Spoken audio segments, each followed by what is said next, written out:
I own a small pub just outside of Calgary. There's a lot of challenges in the service industry, but I got myself into it, so that's life. I just went through the process of hiring a new weekday bartender. So I put the ad out of the applications that I got, and I got quite a few. It's a desirable position. It's weekdays, the tips are good, it's a nice location. I chose 10 for interviews because I do want to meet the people in person. Of course, it's pretty critical. It's meeting somebody in person is more important to me than their resume in a lot of ways, particularly with a front end job like the service industry. Now, I had my standard, typical turnout for that job position. I scheduled 10 interviews. Five of them didn't show up at all, though two of those five did shortly, well, no, one shortly before the interview contacted me asking to reschedule, which I said no. And another one after not showing up on me asked to reschedule, which of course was out of the question. There's a commodity among business owners that some people forget that we're short of all the time, and it's time. I've blocked hours to schedule to interview these people, 15 minutes each. It doesn't take long. And yeah, you're out of the running the second you stand me up or are asked to reschedule. I need somebody reliable. You failed the first test. So I like sharing things on Twitter, of course. So I posted a tweet out there. I said a tip to prospective job applicants. If you don't make it to a scheduled interview, don't bother wasting my time and yours by asking to reschedule. I've already learned enough about you to make up my mind. Thanks. Okay.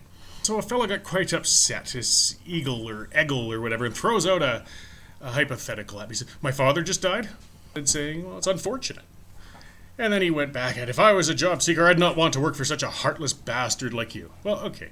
You know, there's a saying, excuses are like assholes. Everybody's got one. And for these job interviews and for people once they start working for you, it's amazing how many people have an astounding number of family members who pass away, particularly at the end of weekends, Friday mornings, times like that, where just coincidentally it's impractical for them to work. When I worked in the north and we had some forced hires up there on payday, it would be like a slaughter with family members who passed, because of course people who like getting out of things like using that excuse because nobody likes to question it. So either way, perhaps a job applicant really did have something unavoidable, such as a family member passing. Oh, what can I say aside from unfortunate? Am I supposed to say, oh, okay, I will reschedule the other 9 people who I had set up for interviews while we wait for you to deal with your funeral arrangements for your loved one? I'm sorry, it's just not going to happen. I got to move on to the other 9. I've made up my mind. You are now out of the running for the job. It's not being a heartless bastard, well, though perhaps I am one, but it's being reasonable.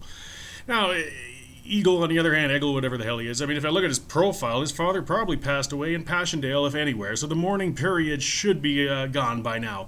We can only wait so long. As I said, though, now the 5 who did show up, 2 of those 5 were late. So again, immediately, I didn't even waste our time any further.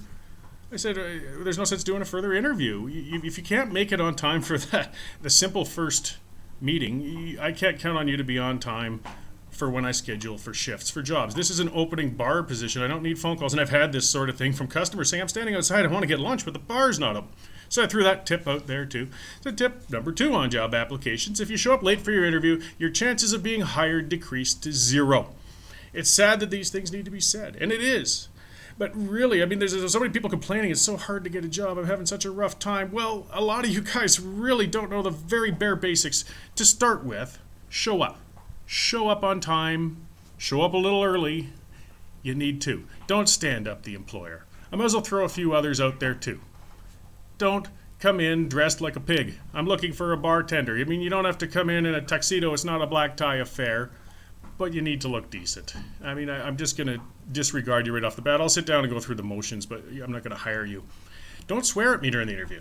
You know, I worked at the oil field for 20 years. There's nothing you can say that's going to offend me. But if you come in, oh, yeah, it looks like a good fucking job, you aren't going to get it. You aren't respecting me, you aren't respecting my time, you certainly aren't going to respect my patrons. Now, Eagle, Eggle, whatever the hell you are, came out about that too, though, with the lateness, saying the definition of intolerance, that I won't hire people that can't find it in themselves to show up in time for an interview. For a guy who looks like he's 90 years old, you'd think he'd learn some of these basics. I wonder where he has been working all this time.